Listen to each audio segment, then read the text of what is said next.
Hello दोस्तों, स्वागत है आपका अपने चैनल में। मैं हूं एडवोकेट अमरकेश विश्वकर्मा।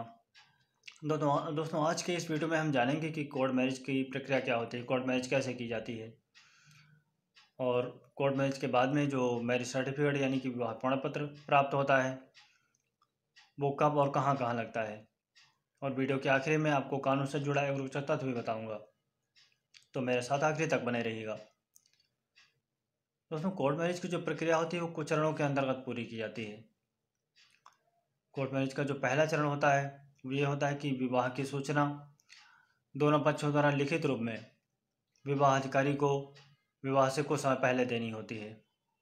सूचना की तारीख से 1 महीने पहले तक दोनों पक्षों में से किसी एक ने विवाह स्थल पर निवास किया हो, यानी कि दोनों पक्षों में से कोई भी एक विवाह की सूचना देने से 1 महीने पहले तक वहां रहा हो।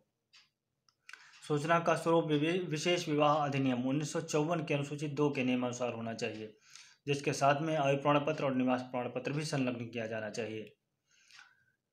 जो इसका दूसरा चरण होता है वो ये है कि विवाह अधिकारी द्वारा सूचना का प्रकाशन किया जाता है। जब उसको सूचना प्राप्त हो जाती है तो विवाह अधिकारी द्वारा सूचना का प्रकाशन किया जाता है, जिसकी एक प्रति वहीं के कार्यालय के एक विशेष स्थान पर लगाई जाती है और उसकी दूसरी प्रति जहाँ पर दोनों पक्ष स्थायी रूप से निवास करते हैं वहाँ के कार्यालय में लगाई जाती है। कोर्ट मैरिज का जो तीसरा चरण होता है वो आपत्ति से संबंधित होता है। यदि किसी को इस कोर्ट मैरिज से किसी व्यक्ति को कोई आपत्ति है तो अपनी आपत्ति भी दाखिल कर सकता है। जब कोई व्यक्ति अपनी आपत्ति दाखिल करता है तो उसकी आपत्ति दाखिल करने के बाद में विवाह अधिकारी को 30 दिनों के भीतर जांच करनी होती है। यदि विवाह अधिकारी अपनी जांच में यह पाता है कि आपत्ति सही है तो वो इस विवाह को निरस्त भी कर सकता है। इस निरस्तीकरण के बाद में अगर कोई व्यक्ति या आपत्ति के इसमें परिणाम स्वरूप इसके खिलाफ कोई अपील करता है कोई व्यक्ति, तो वो जिला न्यायालय में 30 दिनों के भीतर आपत्ति स्वीकार होने के 30 दिनों के भीतर अपील दायर कर सकता है। कोर्ट मैरिज का जो चौथा चरण है वो ये है कि दोनों पक्षों द्वारा और तीनों गवाहों द्वारा घोषणा पत्र पर हस्ताक्षर किए जाते हैं। जब दोनों पक्ष और 3 गवाह घोषणा पत्र पर हस्ताक्षर कर देते हैं तो उसके बाद उस पर घोषणा पत्र पर विवाह अधिकारी भी अपने हस्ताक्षर करता है। घोषणा का प्रारूप अधिनियम की अनुसूची 3 में प्रदान किया गया है। जो इसका 5वां चरण है वो ये होता है कि विवाह का स्थान विवाह अधिकारी का कार्यालय भी हो सकता है और विवाह अधिकारी के कार्यालय के उचित दायरे के भीतर आने वाला कोई अन्य भी स्थान भी हो सकता है जहाँ विवाह संपन्न किया जा रहा है। विवाह अधिकारी के सामने फॉर्म स्वीकार किया जाता है और इसका जो छठा और आखिरी चरण है वो ये है कि विवाह अधिकारी द्वारा मैरिज सर्टिफिकेट पत्र पुस्तिका में प्रमाण पत्र दर्ज किया जाता है।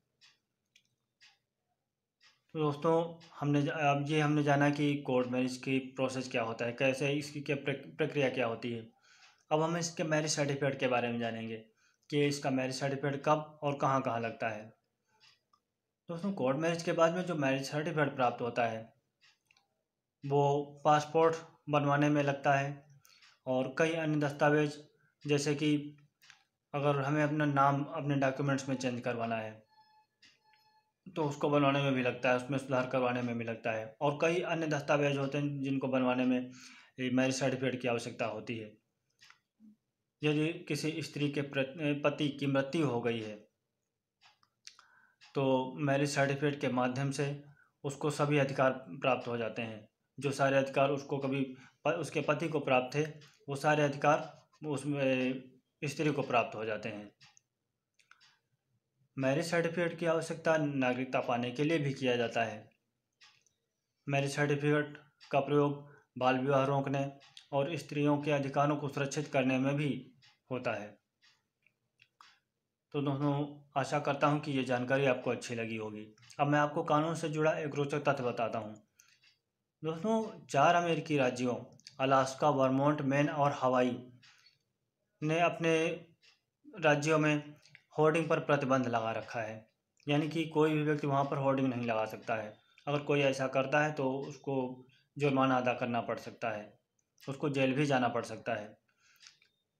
इन 4 राज्यों के प्रशासन ने वहाँ पर ऐसा इसलिए किया हुआ है क्योंकि वहाँ के प्रशासन का ये मानना है कि इससे वहाँ का जो उनके राज्य हैं, जो उनकी जगहें हैं, वो साफ रहेंगी, सुरक्षित रहेंगी और वहाँ पर्यटक आते जाते रहेंगे। तो दोस्तों, ये फैक्ट जान के आपको कैसा लगा, कमेंट बॉक्स में ज़रूर लिखिएगा।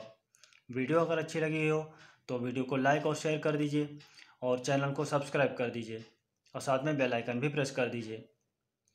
वीडियो में मेरे साथ आखिरी तक बने रहने के लिए आपका बहुत बहुत धन्यवाद।